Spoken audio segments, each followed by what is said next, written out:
Welcome back to our channel. Today we are discussing class 9, chapter 5, The Snake and the Mirror. So our first question is discussing each of the following question in a short paragraph. So first question is discuss question 1. The sound was familiar one. What sound did the doctor hear? What did he think it was? How many times did he hear it? Find the place in the text. When and why did the sound stops? The doctor sound the doctor heard the sound of rats यानी doctor चूहों की आवाज सुनता है. The sound was familiar one यानी वो आवाज एक जानी पहचानी थी. He heard this sound 4 times वो ये आवाज 4 बार सुनता है. The phrases are again I heard that sound from above. Again मैंने फिर से वो आवाज सुनी ऊपर से. Again came that noise from above और वह आवाज एक बार फिर से ऊपर से आई. Suddenly there came a dull thud as if a rubber tube has fallen. यानी अचानक से वहां एक चीज आती है जो कि एक डल थर्ड मोटी और होती है रबर ट्यूब जैसी गिरती है. The sound stops after the appearance of snake. Sound snake के अपीयरेंस के बाद रुक जाती है. What two important and earth-shaking decision did the doctor take while he was looking into the mirror? तो हमारा सेकंड क्वेश्चन ये है. तो इसका आंसर हो गया the doctor took the two important and earth shaking decision are he would shave daily he would shave daily and grow a thin mustache to look more handsome. यानी वो daily शेव करेगा और एक पतली पतली दाढ़ी मूछ रखेगा ताकि वो ज़्यादा हैंडसम लगे. he would always keep that attractive smile on his face. यानी वो अपने फेस पे एक अट्रैक्टिव स्माइल हमेशा रखेगा. So let's move to our third question. Third question is question third. I looked into the mirror and smiled, says the doctor. A little later he says, I forgot my danger and smiled feebly at myself.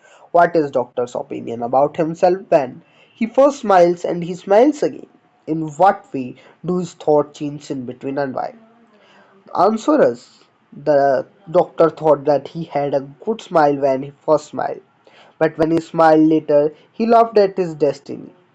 His life was in danger. His thoughts got changed because of Snake. He was quite near to death. So, this is its answer. So, our second, its second paragraph. So, this is a story about frightening incident of is narrated in a humorous way. What makes it humorous? So, its first question is the kind of person the doctor is. यानी doctor वो किस type का person है. Sorry, the doctor is a poor man. Doctor poor man है. He doesn't have much money. उसके पास इतने ज़्यादा पैसे नहीं हैं. His house has no electricity. उसके घर में ना ही इलेक्ट्रिसिटी भी नहीं है. It is a small rented room which has many rats. यानी उसका छोटा सा एक रूम है जिसमें बहुत सारे चूहे हैं. He has about 60 rupees in his suitcase. उसके सूट में सिर्फ 60 रुपीज़ है. Along with some shirts and dhotis. कुछ धोती और कुछ शर्ट के साथ उसके पास एक सोलिटरी ब्लैक कोट है बस. The kind of person he wants to be. यानी कि वो कैसा बनना चाहता है. He wants to be a handsome person. So he decided to shave daily and grow a thin mustache. यानी कि वो शेव करना चाह डेली शेव करेगा और एक पतली मुस्टैच रखेगा, मूछ रखेगा, और वो हमेशा वो अपनी हेल्थ बनाए रखेगा. So let's move to the next question. Sir second question is the person he wants to marry. वो किसके साथ शादी करना चाहता था. He intends to marry a women doctor who has plenty of money and a good medical practice. He wished to have a fat wife so that she cannot run after him and catch him when he would make a mistake.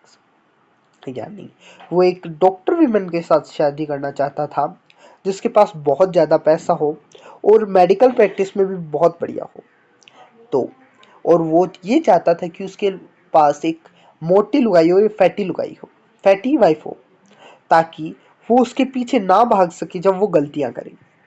So it's second question is the person he actually marries. The person he actually marries is a thin wiry person with the gift of a sprinter. यानी जिसके साथ ये शादी करता है वो एक पतली लेड वाइफ होती है. इसकी वाइफ जो पत होती है जिसके साथ ये शादी करता है वो बहुत पतली होती है और वो एक स्प्रिंटर भी होती है. So let's move to our next question. Our next question is third. His thoughts when he look into the mirror. वो जब मिरर में देखता है तो उसके थॉट क्या होते हैं? He thinks that he should look smart.